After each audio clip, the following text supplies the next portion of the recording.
السلام عليكم ورحمة الله وبركاته. شلونكم؟ عساكم إن شاء الله بصحة وعافية. رجعت وياكم إن شاء الله وروتين بسيط.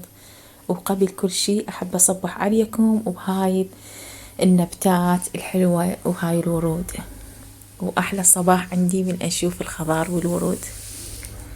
ورجعت وياكم بروتيني بعد انقطاع يعني مدة، وإن شاء الله الأيام الجاية إن شاء الله نستمر وياكم بروتيناتنا إن شاء الله. وأتمنى روتيني البسيط ينال إعجابكم إن شاء الله ورضاكم. اللي تدخل قناتي أول مرة يا ريت تشترك وتفعل لنا اللايك.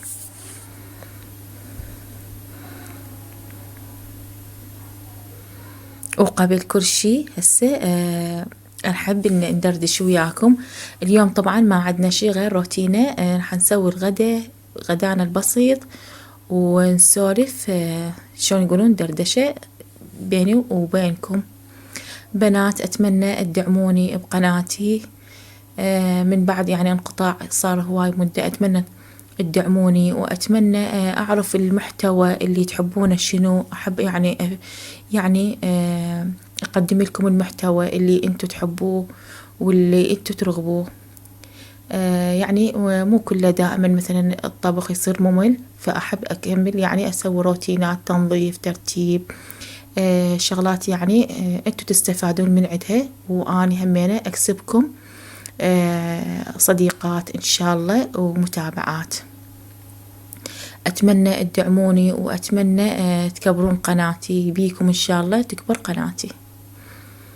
من بعد ما طبعا كملنا ريوقنا وفضينا ماعيننا مثل ما يقولون ماعين الريوق، بديت أسوي الدولمة. هاي طبعا أنا منزلتها بالقناة، ومو بس أنا الدولمة مالتي مو بس سلك، حتى الخضروات أسويها وياها، يعني أحس بيها تصير بعد طعمها ونكهتها أطيب.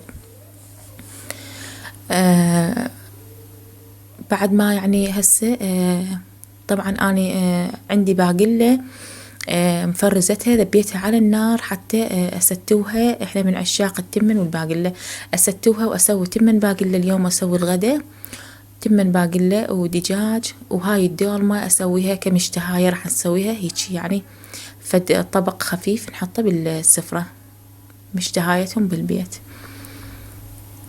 فبنات اللي أتمنى اللي قاعد يشاهدني هسه أتمنى تحطلنا اللايك إن شاء الله، وأتمنى من عندكم تكتبولي شنو المحتوى اللي أنتوا تحبونه أقدم لكم إياه بالأيام الجاية طبعا. وخاصة هسه راح يجينا أيام شهر يعني شعبان وشهر رمضان طبعا، ونشوف روتيناتنا روتينات صائم نسميها. فأتمنى يعني تكتبوا لي شنو اللي أقدمه لكم، شنو اللي أنتوا تستفادون من عنده، المحتوى اللي أنتوا ترغبونه. أتمنى يعني بيكم إن شاء الله أنتوا نكون كعائلة، وبيكم إن شاء الله تكبر قناتي.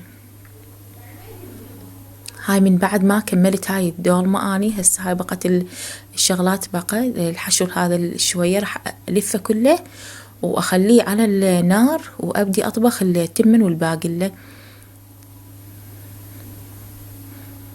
فعندي زاد هذا شوية، عندي سلق إذا تلاحظوا، هذا أني أخليه أفرزه بوقت الحاجة، شو وقت ما أريد أني أطلعه كأنه ما يخرب، كأنه جديد مثل الجديد.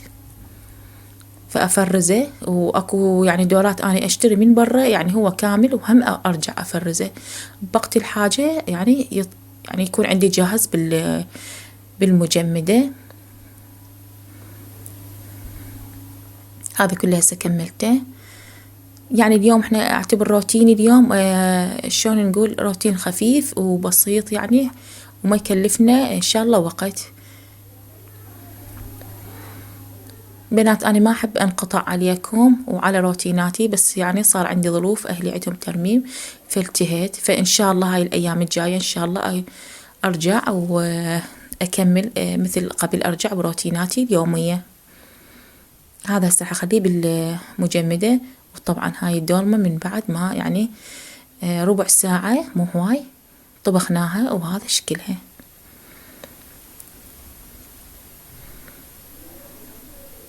وهذا شكلها يشهي والطعم مالتها روعة.